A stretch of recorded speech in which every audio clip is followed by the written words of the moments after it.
some very basic tools and strategies. So let me give you a little directions. On the sheets that are being passed around, there's a pre-survey. So I want you to do the pre-survey and wait to the end to do the post-survey, okay? I want to repeat that. There's a pre-survey. Oh, that's your last one. May have.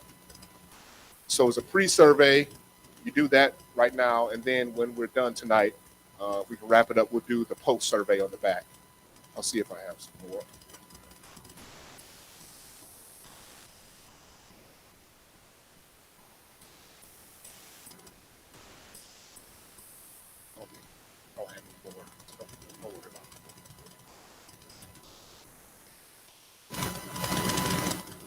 All right, let's go ahead and get started.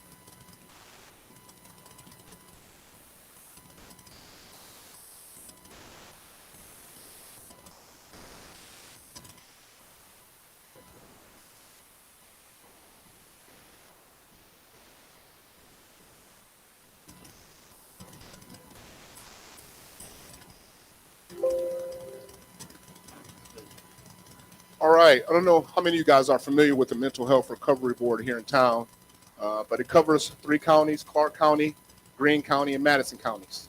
There's roughly 50 Ohio behavioral health boards across the state.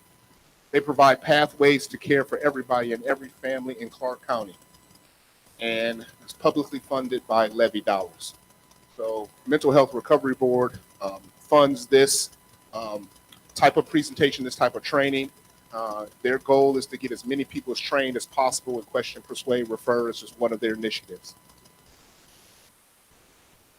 So there's a comfort agreement. You know, usually this presentation I've done a lot online because of the pandemic, but I wanted to just, so some things you may see there is related to when I've done this training via Zoom. But assume good intentions, be aware of your surroundings, and again, self-care. We'll talk a little bit about that as we move through tonight. Physical, mental, emotional, spiritual, and social. Self-care is vitally important. I spend a lot of time discussing with teachers, school administrators. Even Crystal and I were in some meetings today bringing up the idea of self-care, and because a lot of what we're going through right now, as we prayed in the beginning, this world is just stressful. There's a lot of things that are coming at us. So it's important that you take care of yourself. So question, persuade, refer, or QPR. It's synonymous with CPR, right? What does CPR do? Anybody? What does CPR do? Save lives. Again, the individuals who created question, persuade, refer, or QPR is intended to save lives. So tonight, the objectives are as follows. Recognize and identify warning signs in suicidal communications. Understand the link between depression, mental illness, and suicide. Know the myths and facts about suicide. Know about community resources and demonstrate the 3-step QPR process. And again, similar to last week, if you guys have questions, please, please, please don't hesitate to ask those questions. I'll do a better job of restating the questions. I think last week, some of the individuals here and even online couldn't hear some of the questions, so I'll make sure I try to restate that to the best of my abilities. So who is a QPR gatekeeper? People who are in position to recognize a crisis and warning signs that someone may be contemplating suicide. That's everybody in this room.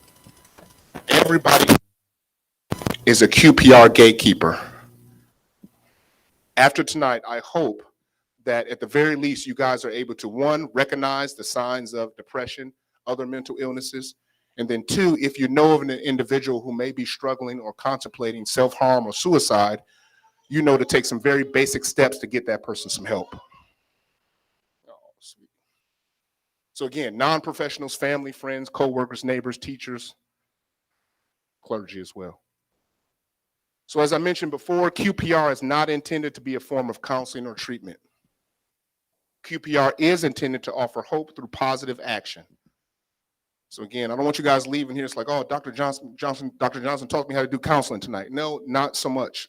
What I am going to do is give you some basic tips and strategies to be able to support those individuals who may be struggling with depression, anxiety, and other mental illness.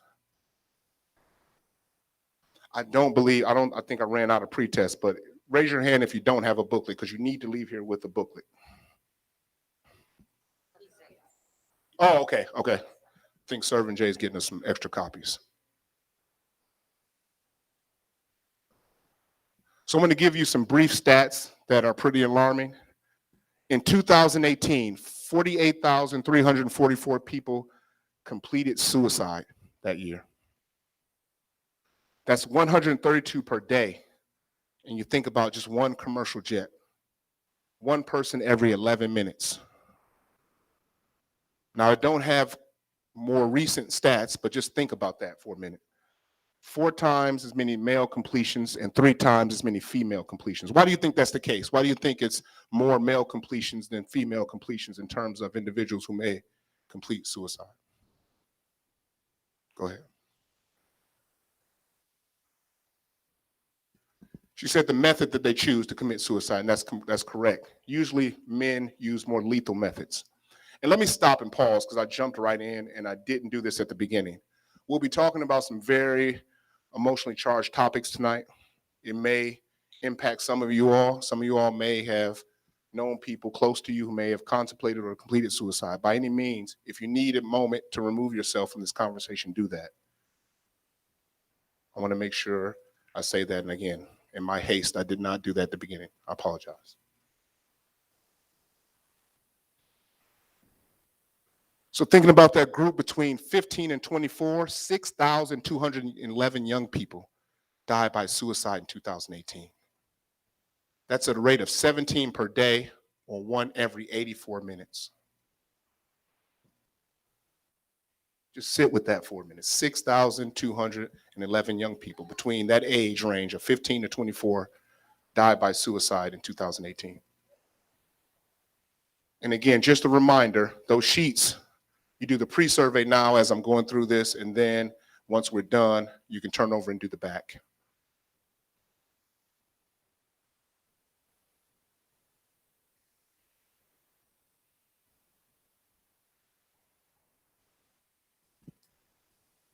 This clicker's gonna give me some problems tonight.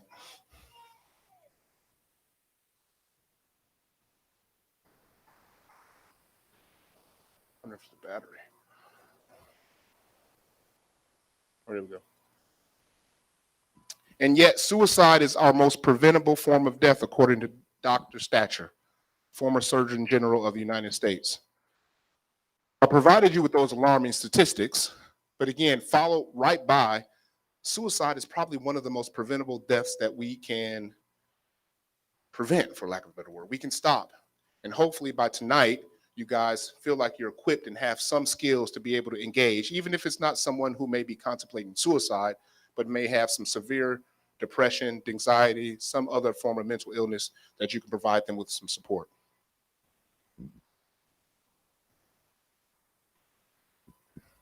For every suicide, 135 people are personally exposed. About a third, which is 45 of those, have some degree of impact that might lead them to seek treatment. Impacts are especially severe in small, tight-knit communities. You know, I'd like to say in my roughly 16, 17 years here in Springfield that I haven't dealt with that in the Springfield City Schools and the surrounding school communities, but I have. I just recently, just today before coming here, went out to Shawnee to talk to their football team because I think one of their former players, as recently as last year, died by overdose. Now, again, I don't know if that was specific to a planned suicide, but again, no less gut-wrenching, no less heartache.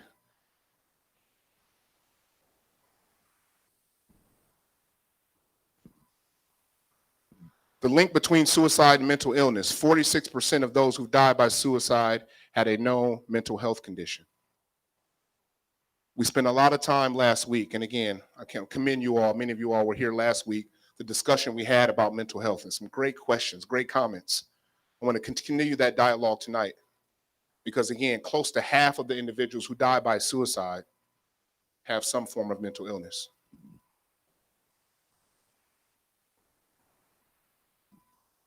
Just a quick review. I know we talked a lot about depression last night. It's common and serious mental illness, affects how we feel, think, and act. Remember I talked about that cognitive triad, that triangle. You know, if you have negative, depressive thoughts, oftentimes you're going to behave in a way that's negative, which is going to contribute to how you feel, which may be negative. can lead to a variety of emotional and physical problems. And we talked about that last week as well. You know, the connection between mental health issues and physical problems. We talked about the ACEs last week, if you guys remember that, adverse childhood experiences in that study, and individuals who had those adverse childhood experiences as they became adults had chronic health conditions, not even some mental health conditions, but chronic health conditions like diabetes, heart conditions. Common symptoms of depression. And again, many of you guys may know this, but I think it's important to review to set some context for what we're going to discuss tonight. Depressed mood, lack of interest in previously enjoyable activities, weight loss or weight gain or decrease in increase in appetite, insomnia, agitation, fatigue, feelings of worthlessness, inability to think, or recurrent thoughts of death. Now, again, many of us probably can raise our hand and say, like, man, I've had trouble sleeping lately, or my appetite hasn't been the same.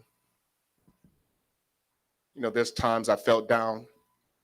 But if you start seeing a combination of those symptoms in individuals, not just one, you know, somebody who, I tell people the big thing that I notice in people who are severely depressed is they don't engage in activities that were normally previously enjoyable for them. Or they don't have a future outlook. They don't think about the next week or the next month. They struggle with even seeing things that were normally pleasurable for them. So this is the video. I don't know if we can get it pulled up. I don't know if you can copy and paste it. It's a short 5-minute. Oh, boom. They got it. We have lost far too many lives traveling the path to this day. We have lost far too many lives traveling the path to this day. Since 1937, over 2,000 people have died at the Golden Gate Bridge. I feel lucky to be alive every single day. Of the thousands that have died off the Golden Gate Bridge, I am of the 1%. Of the thousands that have died off the Golden Gate Bridge, I am of the 1% who have survived.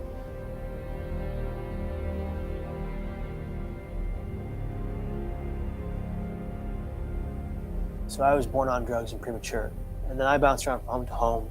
Nobody wanted to keep me because I was sick. So I was born on drugs and premature. I got lucky. I landed and then I bounced around Patrick from and home Deborah to home. Hines. Nobody I wanted had to a great keep me because childhood. I was sick. And I thought I got lucky. I landed on the up home that of Patrick and Deborah everything's Hines. gonna be I had a great. great childhood. And then at 17, I thought growing all up came that crashing everything's going to be great. imagine And then at 17, feeling that everyone around you it all came is out crashing to down. get you, trying to If you can hurt imagine and feeling trying to that kill you. everyone And you around believe you that is to out be to get you, the truth. trying to hurt you, and trying to From kill you. the And extreme you believe paranoia, that I to exhibited be symptoms of the mania. truth. From the mania came the hallucinations. From both the auditory extreme and visual. paranoia, And I so with exhibited that and the symptoms of bipolar mania. disorder, From I the just was mania spiraling came out of the control. hallucinations, both auditory and visual. I vividly And so with remember that and the bipolar writing my disorder, suicide note. I just was spiraling out of control. People don't get it. Like I thought I was I a vividly burden remember to everyone writing my suicide who loved me. note. Because that's what my brain told People me. don't That's how get it. powerful Like, your I brain thought I was a is. burden to everyone who got off loved the me. bus. Because that's what my brain told me, because I that's how walked powerful your brain slowly is.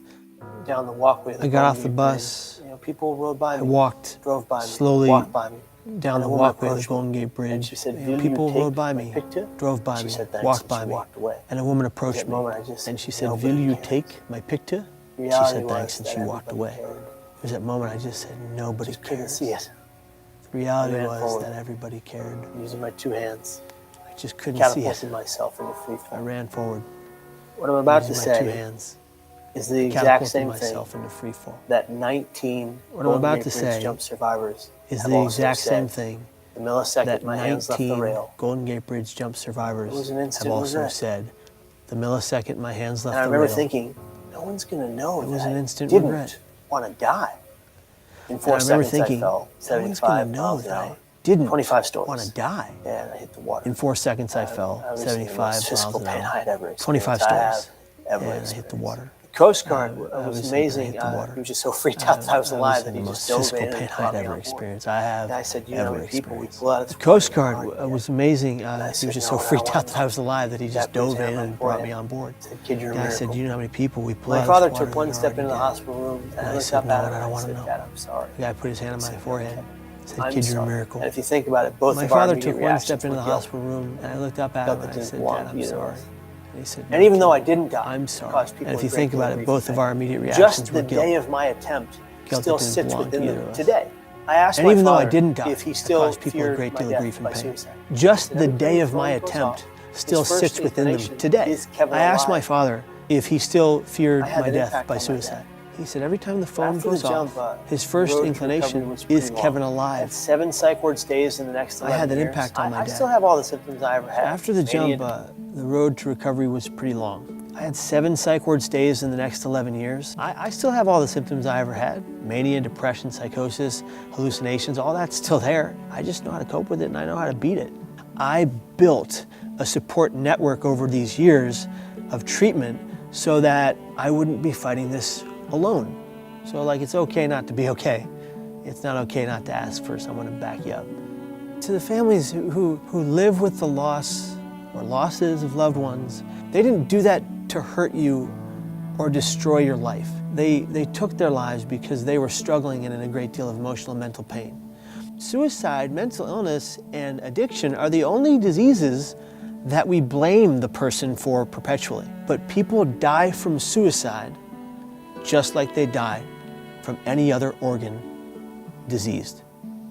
Today, no matter the pain I'm in, no matter the struggles I experience, I do believe that life is the greatest gift we've ever been given.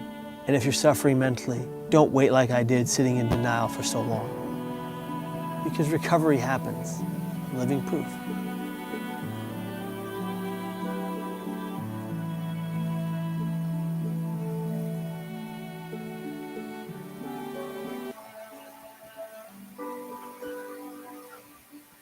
Any quick comments, thoughts about what you saw there? Anything stood out to you?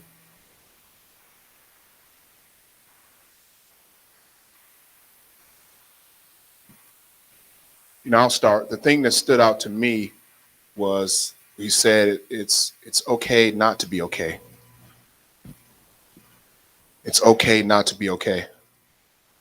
And then the one lady, you remember the one lady said she came up to him and he was just looking for anybody to reach out to him and give him some hope because he was in a place of hopelessness at that point. And what did she say? Can you take my picture? And at that point, just reaffirmed for him that he didn't matter. And which he did. He mattered to many people. But people who are struggling with depression or some of the mental illnesses that he described, they see the world. Your brain is rewired. They see the world differently. Anybody want to share or have a comment? Go ahead.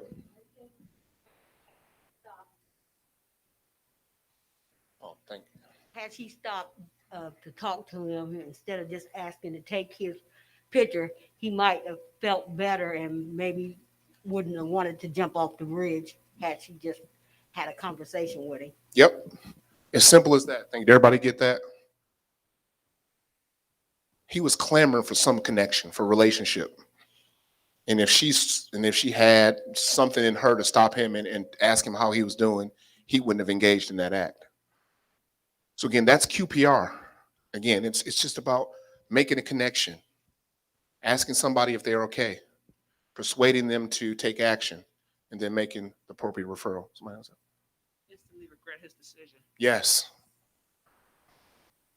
Yes. Instantly. He said, as soon as his hands hit the rail and he jumped over, he instantly at that moment he didn't want to die. I just picked up on the effect he said, how it affected his whole family and everybody in his circle. Like the anniversary comes around and that sticks with his dad. Just the impact that suicide has, not only obviously on that individual, but we talked about a couple slides ago. Roughly 145 people on average are impacted by suicide when it occurs. But I do want to make the point that suicidality is not always associated with mental health illnesses. Because we talked about the number being roughly 46%.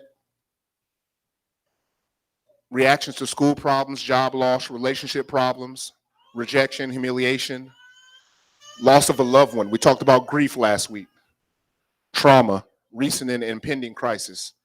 All are factors. And so you may not have an imminent mental health issue or concern, but there may be some issue that's up here that leads people to contemplate suicide.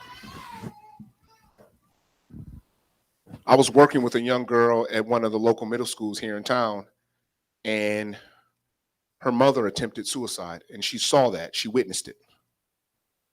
What do you think she did a month or two later? Same thing. So I talked to her about that, when we had and again, obviously I'm not going to share names, but she just said, when I saw my mom do that, I just thought I didn't have anything else to live for.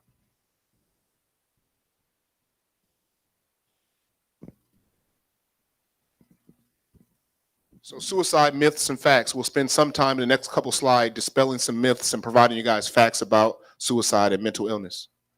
If people in a crisis get the help they need, they will probably never be suicidal again. Fact or myth?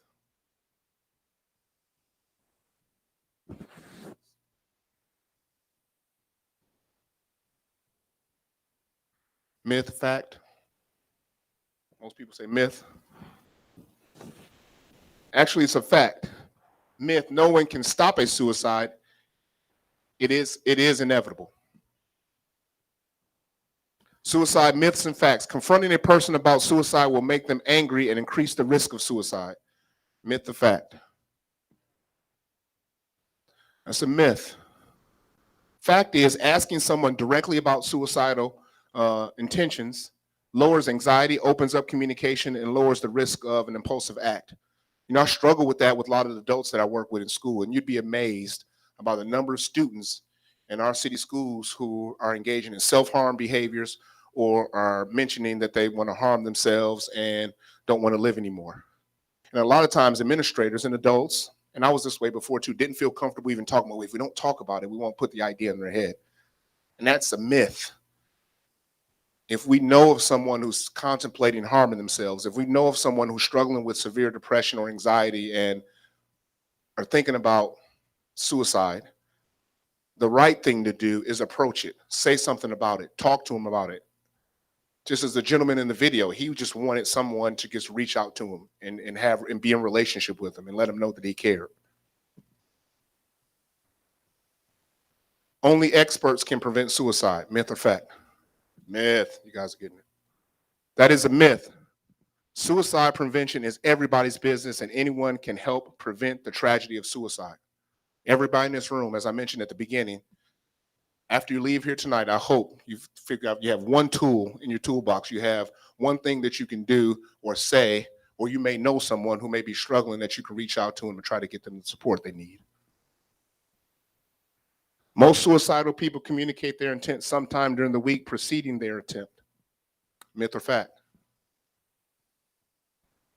Boom, good job. Fact. Suicidal people keep their plans to themselves is a myth. Oftentimes, someone knows something. And the tragedy in that is oftentimes it's too late, and then people look back and say, like, man, if I just would have done this, or I did notice this now that I look back on it in retrospect. Yeah, you go ahead, Chris. Typically, I think the difference is if somebody is saying, like, I'm going to kill myself.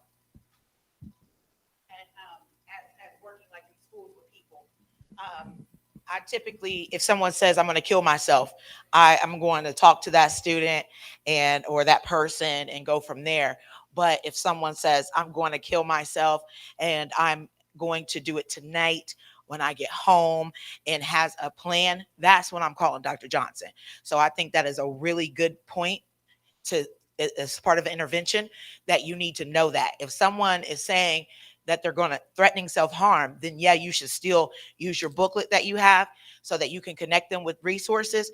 But certainly if someone tells you or you overhear it and somebody told you that he said that tonight when I go home, I'm going to do A, B, C, and D with this, you need to immediately alert somebody immediately, because that is, for me, the main kicker, because that person has a plan. Thank you, Kristen. Those who talk about suicide don't do it. Myth or fact? Definitely a myth. The fact is, people who talk about suicide may try or even complete an act of self-destruction. Once a person decides to complete suicide, there's nothing anyone can do to stop it. Myth or fact? Myth. You guys are getting it. Fact is, suicide is the most preventable kind of death, and almost any positive action may save a life. The more clues and signs observed, the greater the risk. And again, that's sort of actually well-timed because Crystal was making that point. The more clues and signs, if someone is not only talking about suicide, but say they have a plan and a time in which they're going to do it, you need to take that more seriously. Take all signs seriously every time. I know a lot of times, I'll be honest, I deal with families in schools. And when kids make threats to self-harm, the parent will come there and say, oh, they do that all the time. Don't even worry about it. And I can't do that. I got to take every time that your child says that seriously. So direct verbal cues. I decided to kill myself. I wish I were dead. I'm going to end it all. If such and such doesn't happen, I'm going to kill myself. So these are like direct verbal clues. So if someone's saying these things, then they're not mincing any words and you need to act. Indirect verbal clues. I'm tired of life. I just can't go on. My family would be better off without me. I just won out. I won't be around much longer. Pretty soon you won't have to worry about me. Anybody ever heard anybody say any of those things before? Several people, yes. Behavioral clues. Any previous suicide attempt. Putting personal affairs in order. Unexplained anger, aggression, or irritability. Sudden change in mood. Maybe increased drug or alcohol abuse or relapse. Sudden interest or disinterest in religion. Acquiring a gun or stockpiling pills, all behavioral clues that someone may be contemplating suicide. Situational clues.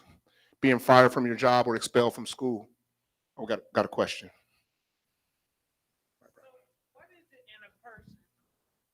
So what is it in a person that attempts suicide more than once? What may be going on with them? So they may have a chronic mental health issue. So if you have someone who attempts suicide once, survives the attempt and doesn't do anything, maybe doesn't do it again, they may get the support they need. But oftentimes people who are in inpatient units, you have people who are in partial hospitalizations like youth challenges in town or some residential facilities that are in and around our area. Those individuals oftentimes, not all the time, have multiple suicide attempts. Again, they're dealing with some chronic mental health issues. These are other clues. Death of a spouse, diagnosis of a serious or terminal illness, anticipated loss of financial security, fear of becoming a burden to others. Tips for asking the suicide question. If in doubt, don't wait, ask the question. If a person is reluctant, be persistent. Allow the person to talk freely. Give yourself plenty of time. Have your resources handy. You guys, all in your booklets, look on the back of your book. You have a QPR card. I also have a lot of stuff that I need you guys to take for me today up here. A lot of resources from the Mental Health Recovery Board. Pens, hand sanitizer for crisis line, Mental Health Recovery Board. But you guys, in the back of that book, have a card that has resources in it, including numbers. I don't believe local numbers, but those are national numbers. But some of the resources that I have up here at the table, and I feel free you guys come get it when I'm done tonight. They have more numbers and resources in the community that you can reach out to. Go ahead. Yeah, everybody signed the sign-in sheet.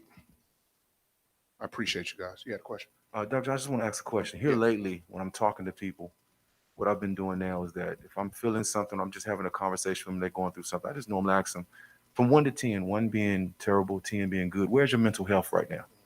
Is that okay to do? Yes, that's what we call a scaling question. And I do it oftentimes in schools every day. I may frame it a little bit differently, but it's right on point. Because at that point, you can make a determination about, if someone says listen, Pastor, I'm at a 9, I'm really struggling. Or like, oh, I'm just at a 2 or 3. Got some problems, but I'm okay. But no, that's very appropriate.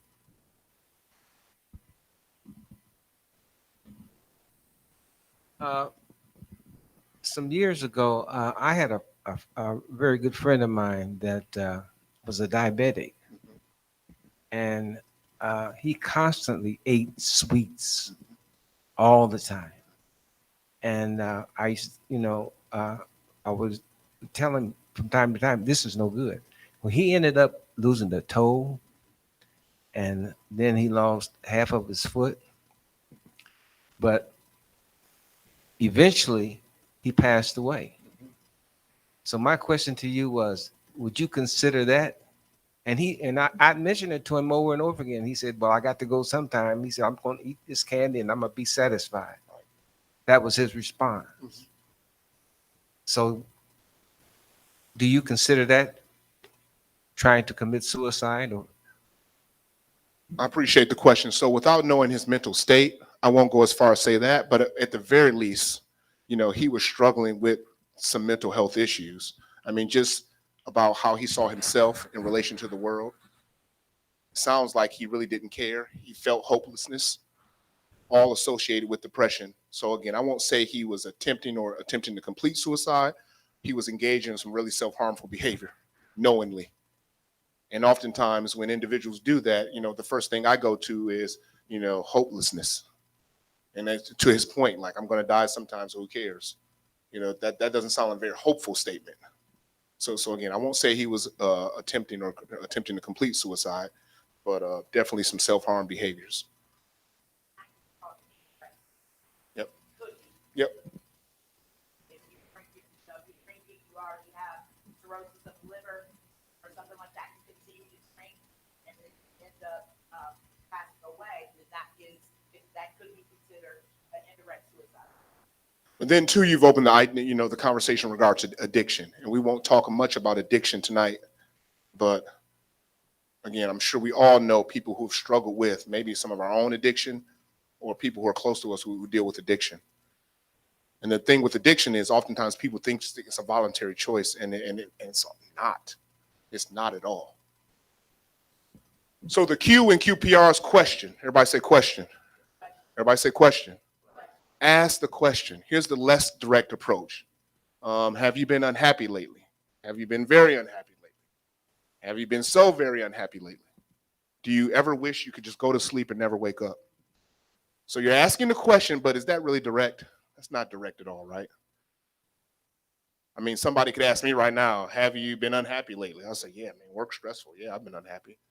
I may not be contemplating suicide. I'm not contemplating suicide, but yeah, work's been tough lately. Here's a more direct approach when you ask the question. Everybody say question. When people are upset, as you seem to be, they sometimes wish they were dead. I'm wondering if you are feeling that way. You look pretty miserable. I wonder if you're thinking about suicide. Are you thinking about killing yourself? When I first started working as a clinical psychologist, when I moved to Ohio and first lived in Columbus, I had a small private practice, and I had a young man who struggled with bipolar disorder. Everybody know about bipolar disorder. You have bouts of depression and mania, and they fluctuate. That was the first client that I ever had who completed suicide. And I'll admit now, looking back on it 18 so odd years ago, I wasn't comfortable asking these questions and talking about it. I knew he had a history, and thinking, oh, man, you're a doctor, you went through the training. But even in my doctoral training, we really didn't talk about suicide a lot, or how do you deal with suicide. So my point in sharing that story is I understand that may be uncomfortable for some people to do, but I'm telling you, the more direct you are in engaging in individuals who may be struggling with mental health, more likely you're going to get a response where you can try to get them support. As a question. How honest is a person want to be if you say, are you thinking about killing yourself? So go ahead and say that again, because they missed the first part of your question. I am wondering, how honest is a person going to be when you ask them, are you thinking about killing yourself? And here's what I say, you'd be surprised. You'd be surprised. And again, the reason I show that video, again, the thing that sticks out to me in that man's video is the one lady who goes up to him and asks for the picture. He was waiting for somebody to engage him so he probably can just tell them where he was. Now, you're right. People may not be honest. I understand that. But again, I'd rather you be direct and ask the question and let the answer fall where it falls. But it's more direct you can be, the more likely you're going to get the response that you're looking for, or you think maybe the person may be struggling with. He said that he regretted it, like as soon as he got over the bridge. So probably a person is waiting on someone to ask them, hoping that someone will ask them to, get that off of them. Here's another question up here. I'll tell you, like, most of my work over the last 10 to 15 years have been with youth, and youth to tell you. I mean, they will, I mean, and particularly they're engaged in a lot of self-harm behavior. I've seen that more in the last 5 years, a lot of cutting. But youth will talk about, their, especially middle school, high school. Go ahead. My question is asking the question or coming up and acknowledging or seeing someone that you think, but they are like the perfect masker. Mm-hmm. How do you really approach that person? Because, you can come up and they, oh no, and they're thinking it. Mm-hmm. They're wanting to do it. Mm-hmm. And they probably already tried. Yep. But they mask it so well. Yep. That you wouldn't pick up on it. Now that's out of our, and that's a great question, and that's out of our control, right? I mean, it's only so much we can do as a trained clinical professional. Sometimes I miss the mark. So I just anticipate that may or may not happen. But again, what I implore all of you guys tonight is ask the question, even if you kind of think, like Pastor said, like he's asking individuals like, man, where's your mental health right now? I have some concerns. He may lie to Pastor, I said a 3, but he can see like, man, it don't seem like a 3. It seemed like a 7 or 8 or 9. So ask the question. I mean, that's, but you're right. Some people do mask how they're doing. I'd imagine people in here tonight may be struggling with some things and put on a good face. That's an excellent point. Here's how not to ask the question. You're not thinking about killing yourself, are you? Suicide is a dumb idea. Surely you're not thinking about suicide. You wouldn't be that selfish. That's just selfish. I'll my mother-in-law is in the back, and I'll talk about my wife a little bit. She and I have conversations around these kind of issues. And she's like, I can't believe how selfish people would be. I'm like, babe, at that moment, they're not thinking about that. They're not thinking about, it is, people can interpret it as a selfish act, but at that moment, they're struggling with some demons. They're struggling with some things.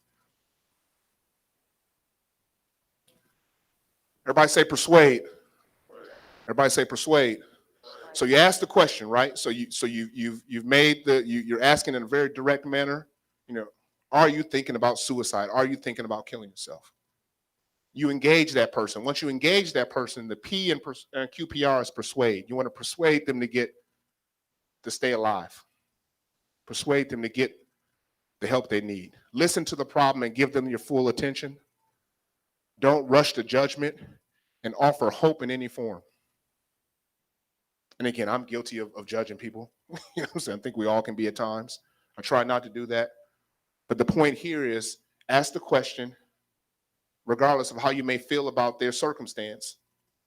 Take the next step to persuade them to get the help. Persuade them, offer hope. Then ask, will you go with me to get help? Will you let me get you help? Will you promise not to kill yourself until we find help? Your willingness to listen and help can rekindle hope and make all the difference in the world. It's really about giving hope to the hopeless. I have a question here.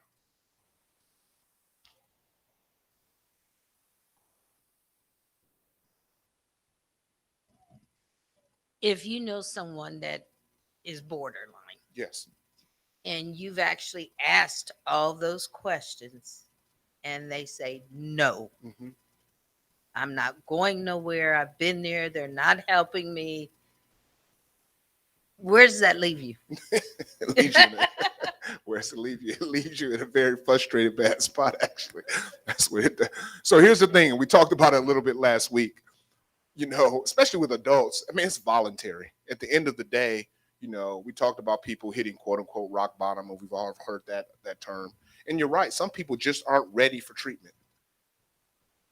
I worked with the family, and the mom had a substance abuse issue. She had an extreme addiction, crack cocaine. And the kids were experiencing all kind of trauma. And the one young boy he was the oldest of the siblings, said to me, like, Dr. Johnson, my mom just doesn't want to get help. I tell her, like, Mom, you need to get help. She just wasn't in a place at that point to deal with what she was struggling with. So it is a voluntary choice. I mean, particularly for adults. But again, I would implore you to continue to ask the question, to continue to offer hope. Don't give up on them. Offering alternative. Oh, sorry.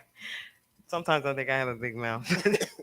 Sometimes too, just offering alternatives. Yes. If someone is saying, they're not helping me, okay, so what is the alternative? What else are you willing to do? Because maybe where they are engaged at may not be where they need to be. So, I mean, there's always, seek options. If that counselor is not helping you, seek another counselor.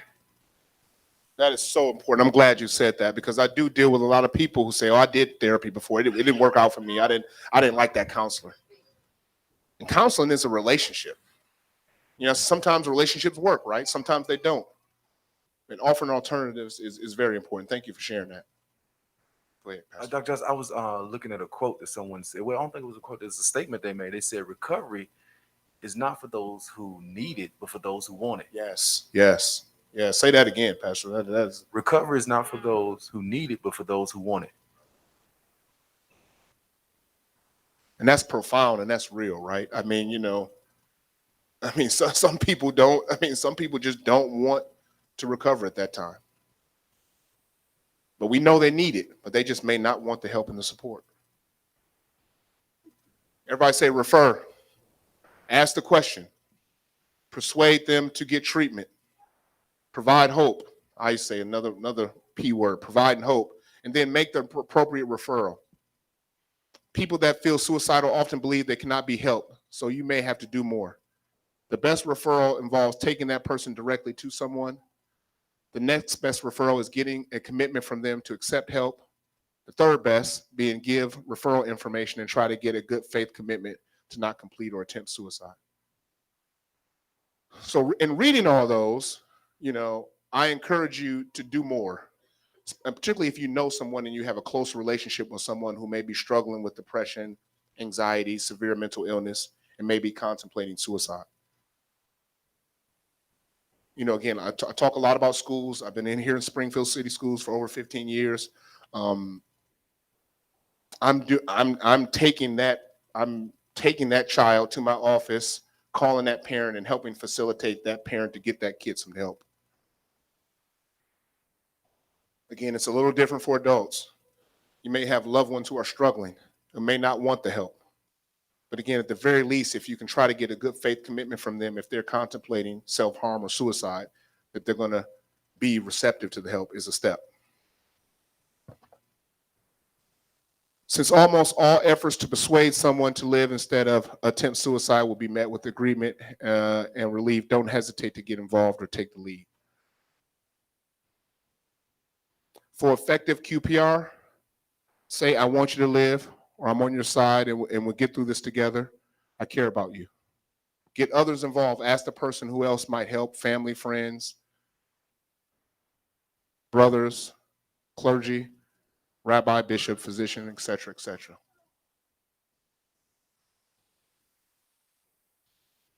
Everybody say empathy. Empathy is super important. It's about connecting with someone or finding something within yourself, that you're able to connect with that same person. Empathy is vitally important. All those are empathetic statements. I want you to live. I'm on your side. We'll get through this. I care about you. Okay. Have you ever ran across anybody that might have wanted help, but they're having trust issues? Yes. Yep. All the How time. how do you do that? Because I'm gonna be honest with you. I'm one of those type of guys where I'm like, I'm not talking to somebody that ain't been through what I've been through, because Right. you can't help me get through what I'm going through. Yep. At least that's the way I see it. So I'm very leery about who I would go and talk to, but I'm just curious as to how would you advise for people? Anybody? I mean, I have a thought. Anybody have a thought on that one? So his question was, how do you help someone who may have severe trust issues? And he used the example like, sometimes I'm going to be less receptive to go to someone who I know haven't been through the same thing that I've been through. So he's going to be a little bit leery in that. I see a hand back here.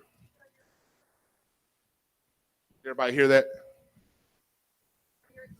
Share your experience. Say more to that if you don't mind. Say more to that if you don't mind. Well, if you've experienced it or you know someone else that has experienced what this person is going through, you share it. And it seems to me that hope shared it gives hope. Yes. Yes. I appreciate you sharing that. That goes with building of empathy and building that relationship so that you can have that trust, or either having someone in your mind, like using your card, referring them out to other people, as well as, so same question as I run down the kids all the time, what's your mama saying? Daddy, what church you go to, what's your mama saying? Like just trying to gather as much information as you can. You can't do that because you probably would, but being able to call that next person, because I'm not always saying somebody will call me first, and I know if it's, it's beyond me. Like, so I'm calling Dr. Johnson immediately, or I'm gonna call my other colleague, Amber, like somebody that I feel like has a greater level of expertise that has, outdone mine. So if you know I was struggling, you would, like, I'm gonna call Betty Joe, right? So, but it's the same kind of thing. If you know whoever is struggling, I'm gonna, if Dr. Johnson's second who I tell all the time, I'm gonna call his boss, right? Because you just need to be able to build that relationship with people. You put me out there like that.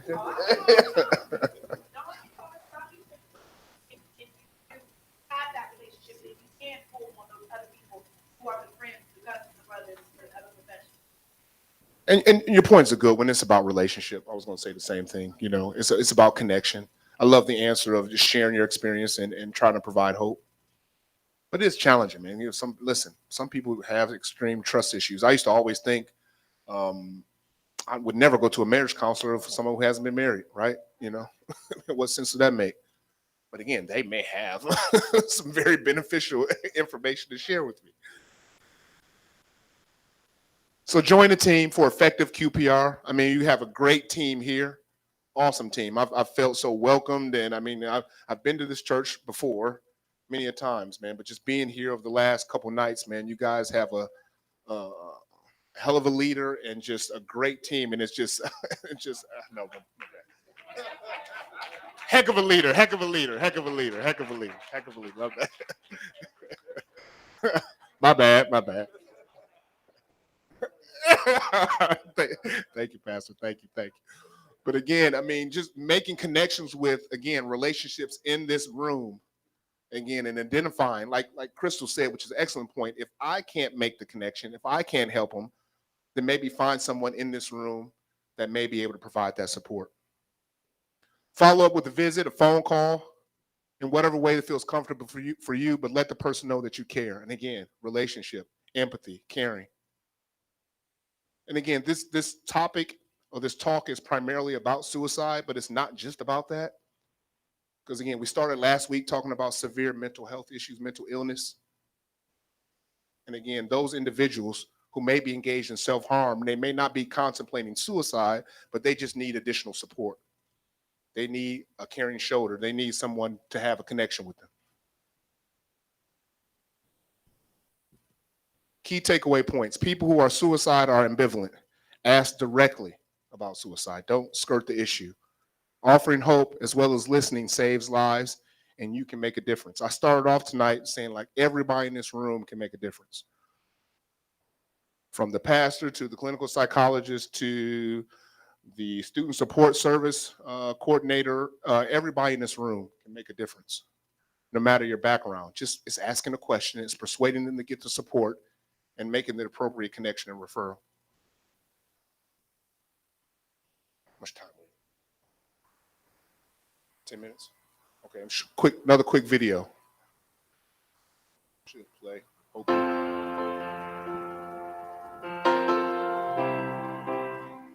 For over 50 years, Donald Ritchie has lived opposite the Gap, a rocky ocean cliff in the eastern Sydney suburb of Watsons Bay. Despite the beauty of the area, sadly, the Gap has long been known as a notorious suicide spot. While most would turn a blind eye, Don has spent the last 5 decades reaching out to those contemplating suicide. You couldn't just sit here and watch them. I mean, or I couldn't. So I used to go over and try and help them, and I'd say, hello, what do you? And I'd give them a smile because there was some chance of making a friend of them. I could well imagine somebody in their darkest moments just looking at him, this tall, gentle man, and changing their mind. A retired life insurance salesman with no training in suicide prevention, Don admits he knows nothing about mental illness or depression, but his reasons for reaching out were simple. You can't live here and just watch them kill themselves. I can't. I said, what do you say to people, when you go over there?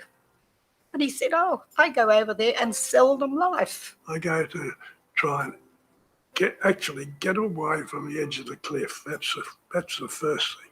Smile, be friendly, and say, can I help you in some way? He would always look. And if he saw anything suspicious, he would go across.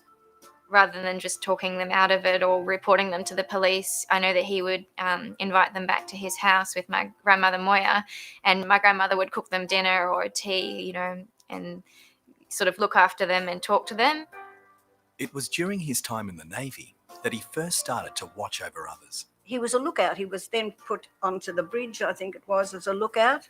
Even now, the first thing he does is get up of a morning and look for ships and look for anything. And of course, then in looking for that, if there was somebody over there, he was the first one to see them if they, looked suspicious.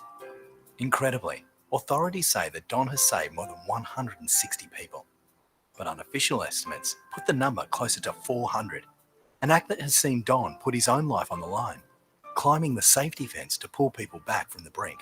You see an old man now, but he was just, he would have been probably 35 when we moved here. And so, it's sort of been over a period of about 50 years. But tragically, there have been many lives Don has not been able to save. Unfortunately, Don was not there on the night that Diane Gadden's daughter took her life.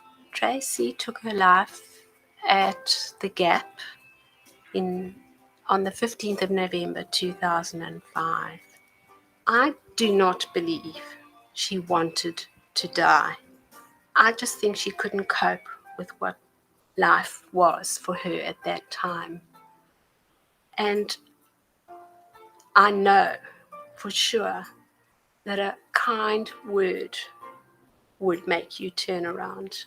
When people have said to me, how do you live there, with all that death and everything, And I say, aren't we lucky that we've lived here because he's saved a few lives? There's nobody in the entire world that has done what this man has done. And I'm still here at 84, so, maybe I'm being rewarded in some way.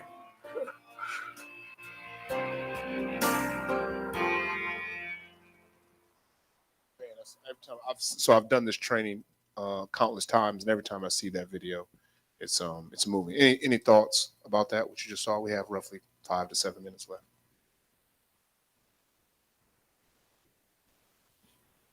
Say it again. He gave him hope. Again, what was his training? What kind of training did he have?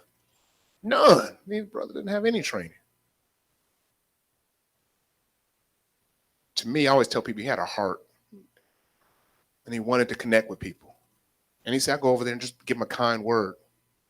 You know, there's research that shows that kids who have gone through like traumatic experience, just one caring adult, just one, doesn't even have to be in their family. One caring adult can make a world of difference and change everything that they've been through. And again, doesn't have to be a caring psychologist or a caring pastor. Just be one caring adult who shows an interest in them. Listen, I talk to teachers all the day. Just and just smile, say a kind word, can go a long way.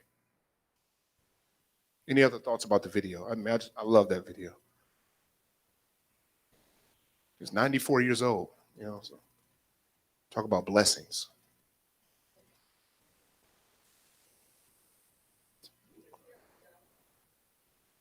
She said, you can tell he had a heart for people. Yes. He said, how can I just sit here and watch people do that?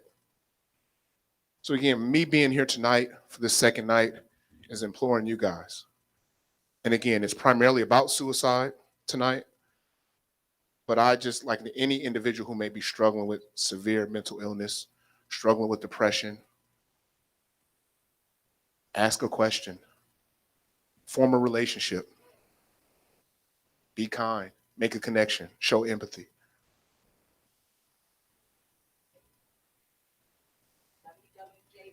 Yep. Got a comment? Go ahead. My question is just basically basic about mental health, suicide, everything. Have you seen in the last, say, 5-10 years, a change in the stigma that goes along with asking for help or admitting you're going through a mental health or depression? I have. I think there's more work to be done. But I think certain communities, I mean, we talked a little bit about that last week. Certain communities still is a stigma associated with go and get help, or, you know, don't talk about our family business, keep that in the house. And my mom would get on me. She would get on me when I shared anything outside, like, man, you know, and we went through a lot growing up in Detroit. But yeah, so I do still see that. But I do think overall there is less stigma. I mean, the fact that the NBA and the NFL have public service announcements about mental health and those individuals are coming out talking about their own mental health is huge. And that's just one small segment of our population. So I think it's changing, but still more work to be done. Go ahead. Sometimes, though, I know with the experiences that I've had, sometimes the depression is so bad they don't realize that they actually, I need help. Yep. So in just seeing some of the subtle signs and getting that person the help early enough. Yes. Yep. Can be a world of difference. You're right. Because sometimes some people are so deep in their depression or their own issues that they don't even see the impact that it's having on them and others around them. So that's a good point. Other questions, comments? I want to be respectful of everybody's time. I know we got 2 or 3 minutes left. Man, I look forward to these Wednesdays. And go ahead.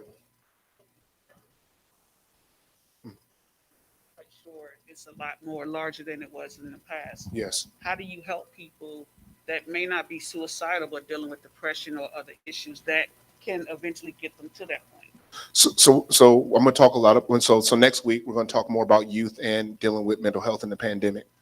But I will say, to your point, at least from my perspective, things do seem to be a little more challenging now, you know, for everyone, to say the least.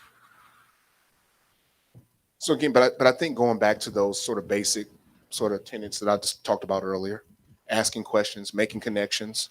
I think it was one lady in here last week worked for mental health. I mean, it's people. I mean, I have a lot of stuff to please take when we're done tonight. Resources in the community. People are doing the work, but again, it's how do you manage everything in the pandemic and still be able to support others.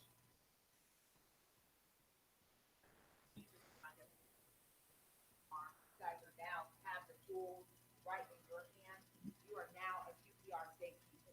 So you are the support person. Yes.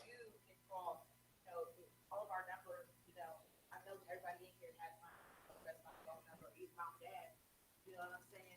And so you can connect somebody, we now become a unit and a force in the community. And that goes back to Dr. Johnson saying our pastor is leading the way. Because now everybody in here is QPR trained. And you now are that source. So use your booklet, keep your booklet with you. And be on the lookout, not just in church, but on your job, at the grocery store, wherever it is that you are at. Because again, as you were just sharing, it is rough out here. Every day is rough. I was telling Dr. Johnson, I have a teacher, I said, well, this is on the right side of the earth. And she said, really, is that better? That hit me so hard that she's 50 and she's young because it's so stressful. Did I freak out? No. She didn't have a plan, but I've been calling and checking on her because now you're armed with the tools to be that person. You now are a part of this safety net for people. So don't forget that. QPR. That's And all now. I want to make mention before we leave, the individuals who are streaming live too, if they're able to make contact, we need to get them booklets as well too, because they're QPR trained as well. Real quick, one more thing. I sit on the Suicide Prevention Coalition here in Clark County. Suicide is an issue in Clark County. It's a huge issue in Clark County. And it runs the gamut from elderly adults to young people.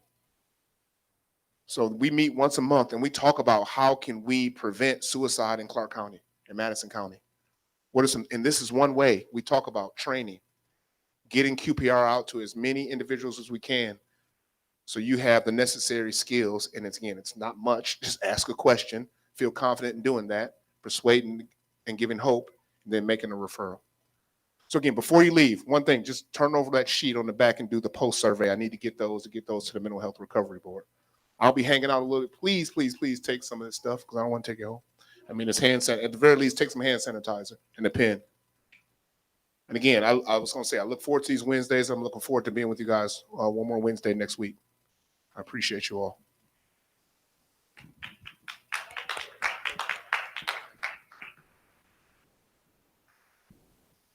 Come on, let's give him another round of applause.